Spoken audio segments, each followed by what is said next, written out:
And here it is, the pumpkin spice beignets with our homemade coffee caramel dipping sauce. Let's dig in. Hello and welcome back to another episode of Spread Some Magic 1928. Can you guess what we're making today? That's right, beignets. It is pumpkin spice beignets during the 2025 Halloween time season at the Disneyland Resort. These are found at the Mint Julep Bar and can be mobile ordered, which I highly recommend. For the beignet, that's easy peasy. If you want to know how to make them, check out my original beignet one. We are going to be doing the Café Del Monde mix per the instructions on the back and adding pumpkin pie spice to them. As spicy as you want them, that's how much you add.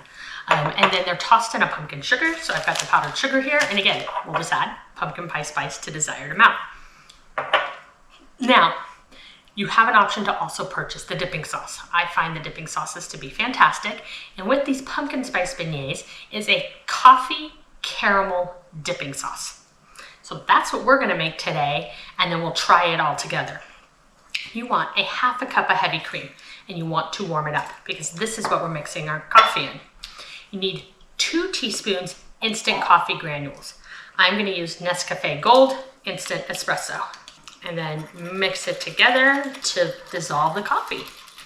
And then we are going to take it to the stove. I forgot to mention you want to add 1 teaspoon of vanilla to your coffee mix. My bad. Over medium to low heat, we want to melt 1 cup of white sugar. We're going to definitely stir it gently with a wooden spoon until it starts to melt. And then we will move to a whisk. Do not turn up the heat. Low and slow is the way to go. This can take a little while. Just make sure you keep an eye on it and don't stray too far from your pot. I do walk away at times. Not far, just like to put something away. And I am stirring not continuously, but pretty frequently.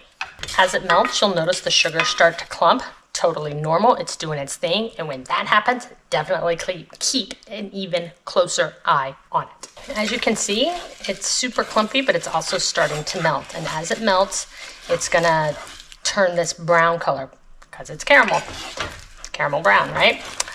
So I tend to turn the heat down just a little bit more.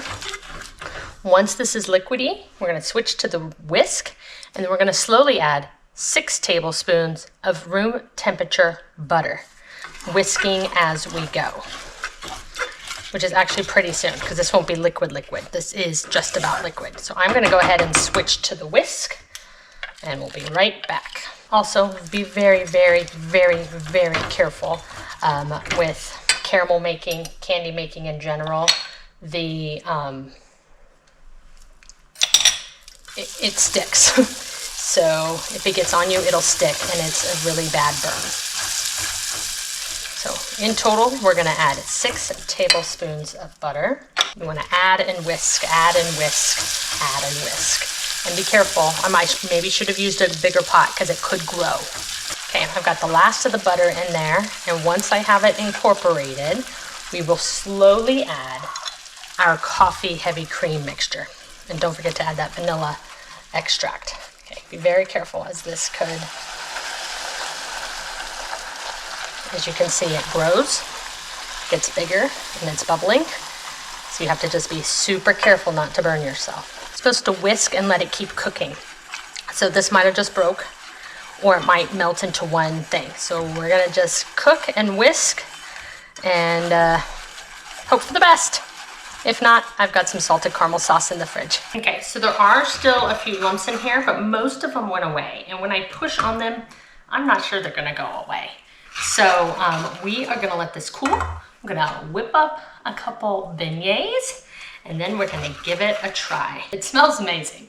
Like the coffee it smells amazing. I don't wanna burn it because it did mostly come together. Most of those lumps did go away. I freaked out for a minute, reread the directions. Just said to keep going. So if I hadn't taken it off for that 30 seconds to a minute, maybe I would have no lumps. So just keep going. Like Dory says, just keep swimming. All right, we'll be back in just a minute to give it all a try. And here it is, the pumpkin spice beignets with our homemade coffee caramel dipping sauce. Let's dig in. Cheers.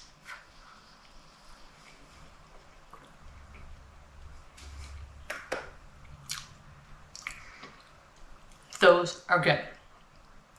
Those,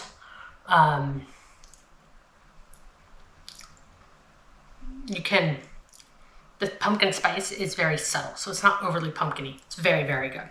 Now for the coffee caramel dipping sauce. Look at that. Ooh, super thick.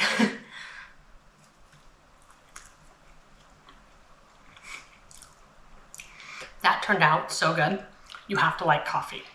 Though, I don't know about Disneyland's version, but this version, and with the espresso mix I use, definitely taste the coffee.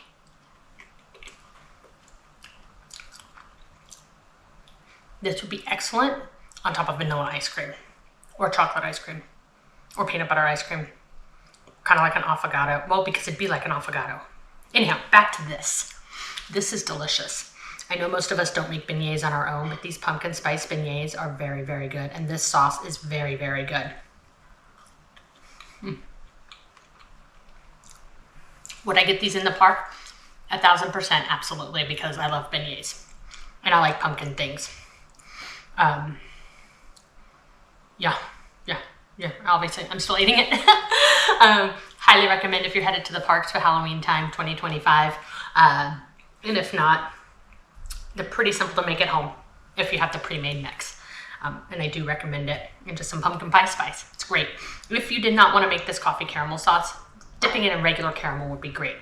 I love salted caramel on top of like pumpkin cheesecake. So regular caramel, salted caramel that you can buy at the store would be just fine. But this ended up turning out. I didn't think it was going to, but it turned out and it is delicious. You can give it a try. Anyhow, thanks for stopping by today. Be sure to like, follow, and subscribe. And spread some magic wherever you are. Until next time.